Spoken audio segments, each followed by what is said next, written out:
ఒకవైపు pan India హీరోలందరూ వరుసగా sequels set చేసి పెట్టుకుంటే అందులో ఇద్దరు స్టార్స్ మాత్రం ఎందుకో సీక్వెల్స్ కు డిస్టెన్స్ మెయింటైన్ చేస్తున్నారు. పక్క హీరోలు సీక్వెల్స్ పేరు చెప్పి కోట్లకు కోట్లు కొల్లగొడుతుంటే వీళ్ళు మాత్రం ఇప్పటికీ సీక్వెల్స్ అంటే ఇంట్రెస్ట్ లేదు అంటున్నారు. పుష్ప 2తో అల్లు అర్జున్ సృష్టించిన సంచలనాలు అన్నీ ఇన్ని కావు. ఏకంగా 1900 కోట్ల వసూళ్లను చూశాడు. త్వరలో పుష్ప 3 లోడింగ్ అంటున్నాడు. ఇక ప్రభాస్ సంగతి తెలిసిందే. రెబల్ ఏ సినిమా చేస్తే ఆ మూవీ సీక్వెల్ అనౌన్స్ చేస్తున్నారు డైరెక్టర్స్. ఆల్రెడీ బాహుబలి 2తో 1800 కోట్లు కొల్లగొట్టాడు Prabhas.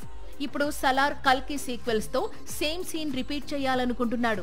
Junior NTR already war 2లో నటిస్తున్నాడు. దేవర సీక్వెల్ ను లైన్ లో పెట్టాడు. ఇక ప్రశాంత్ నీల్ తో మూవీ అంటే తప్పకుండా ఆ చిత్రానికి కూడా సీక్వెల్ ఉంటుంది. మరో pan India star Ram Charan మాత్రం ఎందుకో సీక్వెల్ ట్రెండ్ కు దూరంగా ఉంటున్నాడు. రంగస్థలం సీక్వెల్ స్టోరీ రెడీగా ఉన్నా సుకుమార్ కు నో చెబుతున్నాడు. RRR సీక్వెల్ స్టోరీ రెడీగా ఉన్నా ఇంతవరకు స్టోరీ వినలేదు. ఇలా ఎందుకు అనేది ఎవరికీ అర్థం కావడం లేదు. సూపర్ స్టార్ మహేష్ బాబు కూడా అంతే. ముందు నుంచి సీక్వెల్స్ కు దూరంగా ఉంటాడు.